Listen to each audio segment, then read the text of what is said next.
que c'est une très mauvaise nouvelle pour les États-Unis d'Amérique.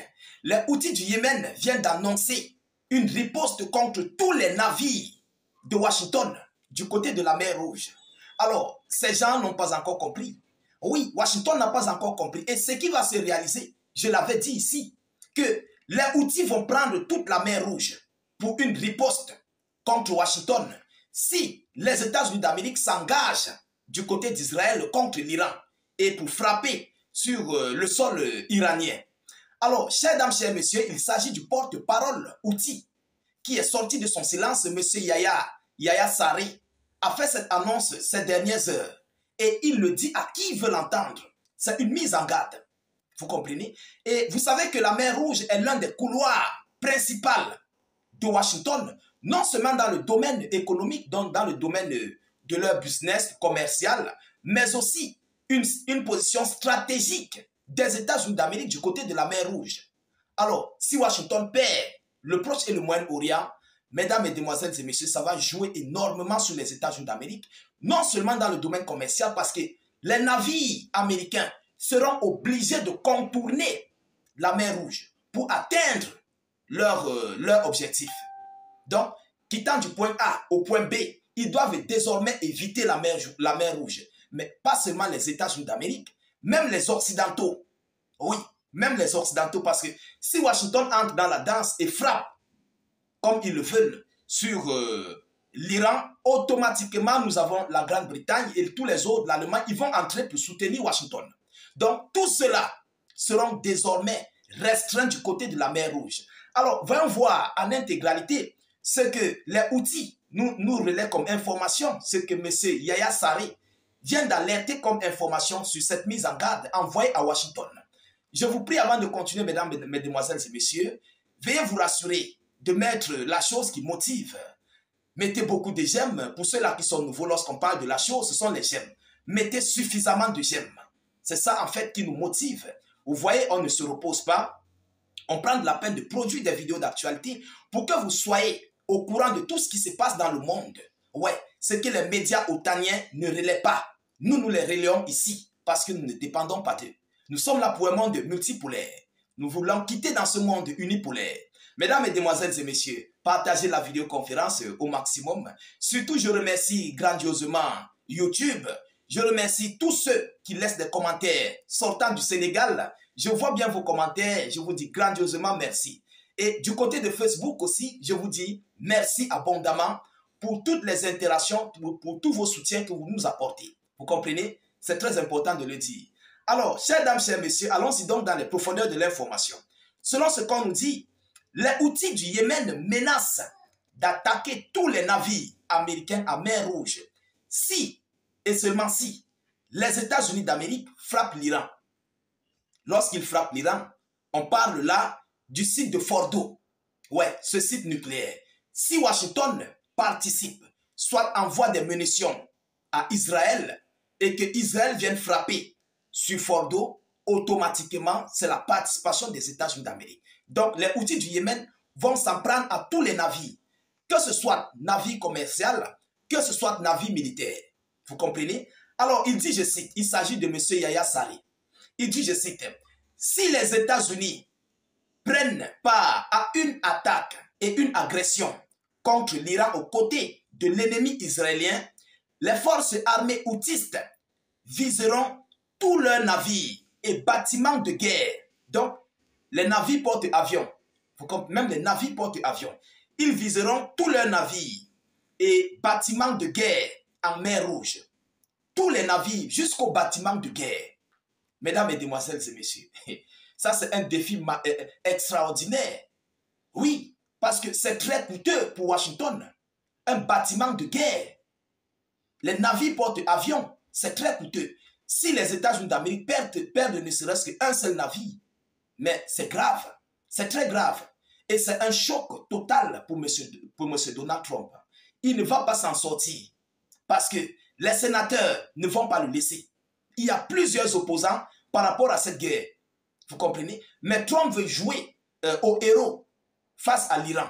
Alors, mesdames, mesdemoiselles et messieurs, selon les informations, a affirmé le porte-parole militaire des rebelles Houthis du Yémen, Yahya Saree, dans une vidéo, il dit, je cite, « Nous nous tiendrons aux côtés de tout pays arabe ou islamique qui subit l'agression sioniste ou qui décide d'y faire face. Nous n'abandonnerons pas nos frères de la bande de Gaza. » Non seulement les gars veulent soutenir l'Iran, et ils n'abandonnent pas leurs frères de la bande de Gaza, donc la Palestine. Alors, mesdames, mesdemoiselles et messieurs, je l'ai dit ici, je l'avais annoncé ici, que l'attaque des États-Unis d'Amérique contre l'Iran va causer le départ définitif des États-Unis d'Amérique du côté du Proche et du Moyen-Orient. Retenez ça. Retenez ça. Et si tel serait le cas que ça se concrétise, automatiquement, ça serait la chute des États-Unis d'Amérique. Est-ce que vous comprenez? Ça serait là la chute des États-Unis d'Amérique dans le domaine stratégique et dans le domaine économique commercial. Ah oui, parce que dans le domaine commercial, ils volent du pétrole en Irak, en Syrie et toutes ces zones-là, ils vont quitter. Ils vont quitter parce que dès lors que Israël est affaibli, abandonné par les États-Unis d'Amérique, mesdames, mesdemoiselles et messieurs, on les appelle comment? Le Hezbollah libanais risquerait d'envahir Israël. Pourquoi je le dis? Parce que Israël n'aura pas de capacité pour faire face à tous ces gens-là au même moment. Je vais entrer dans les profondeurs. Les États-Unis d'Amérique et Israël, ce sont des milliers de kilomètres. Alors, il y aura donc l'interdiction des États-Unis d'Amérique d'accoster ou bien de se poser sur l'une des bases du Proche et du Moyen-Orient de peur d'être visé. Alors, là, en ce moment, Israël serait abandonné à son propre sort. Ils vont bel et bien répliquer. Avec le peu de munitions qu'ils auront là, sur la table, ils vont répliquer, mais ça va s'épuiser parce que la distance est kilométrique. Les soutiens aériens américains ne seront plus là. Ça serait la chute d'Israël. Ça serait la pire des chutes d'Israël. Et si Israël affaiblit militairement face aux Houthis du Yémen, au Hezbollah libanais, à l'Iran, à la Palestine, de Gaza et tout cela, mesdames, mesdemoiselles et messieurs, c'est très facile pour que le Hezbollah libanais envahisse. C'est très facile pour qu'ils envahissent totalement et complètement Israël. Et c'est un petit État. Pendant ce temps, l'Iran est en train de frapper les systèmes anti-aériens. L'Iran est en train de frapper les stocks de dépôts d'armes. L'Iran est en train de frapper tout ce qui concerne le domaine militaire, renseignement et autres. Donc, il y aura un très gros affaiblissement dans le domaine militaire stratégique du côté iranien.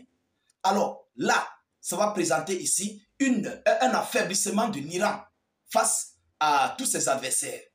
Oui, je peux me permettre de le dire. Ça c'est l'affaiblissement d'Israël. Vous comprenez? Parce que ses bases arrières n'y seront plus. Il n'y aura plus ses bases arrières. Washington ne peut pas accepter l'anéantissement de ses avions ou de ses navires à cause d'Israël. Les États-Unis d'Amérique ne fonctionnent pas comme ça. Lorsque ça cuit, ils se retirent.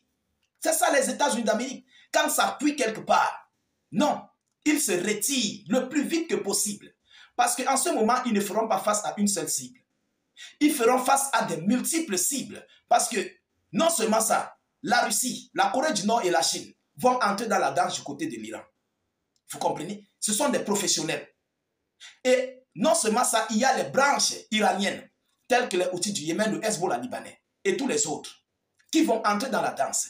Donc, ça serait possible de frapper, peu importe la distance, du côté du Proche et du Moyen-Orient, sur n'importe quelle base militaire américaine. Ils seront donc obligés de débarrasser leurs navires, leurs avions et tout ce qui s'ensuit. Alors, est-ce que les États-Unis d'Amérique pourront protéger Israël à des centaines de milliers de kilomètres? Je crois que non. Non, non, ils ne pourront pas. Ils ne pourront pas. Même s'ils vont commencer au départ, à un niveau, ils vont chercher à ranger le problème, à mettre la paix. Mais il serait trop tard. Ils auront déjà frappé sur Israël, détruit par exemple le site de Fordo. Ça serait trop tard parce qu'ils vont frapper et après venir pour souffler la plaie. Est-ce que vous comprenez? C'est ça la stratégie américaine. Parce que la situation va leur dépasser. Quittant les États-Unis d'Amérique pour Israël, ou bien quittant l'Europe pour Israël, parce que si tel est le cas, ils vont chercher soit à avoir des bases arrière du côté de l'Europe qui est un peu proche d'Israël, Vous comprenez? Mais tous ces gens qui viendront là seront frappés. Ils seront menacés. Alors, mesdames, mesdemoiselles et messieurs, je vous prie de partager au maximum cette belle vidéoconférence que je viens de vous relayer en ce moment. Je vous prie encore une fois de plus de mettre beaucoup de j'aime. N'oubliez pas, s'il vous plaît, c'est ça qui fait notre force. C'est ça qui nous encourage et qui nous motive. Voilà, je vous remercie infiniment pour tous ceux-là qui participent volontairement. Vous comprenez? Partagez au maximum la vidéo dans tous les groupes. Notre but, c'est d'informer le million de personnes. Je vous reviens tout à l'heure pour une prochaine série d'informations. Soyez encore salués une fois de plus. Ciao, ciao.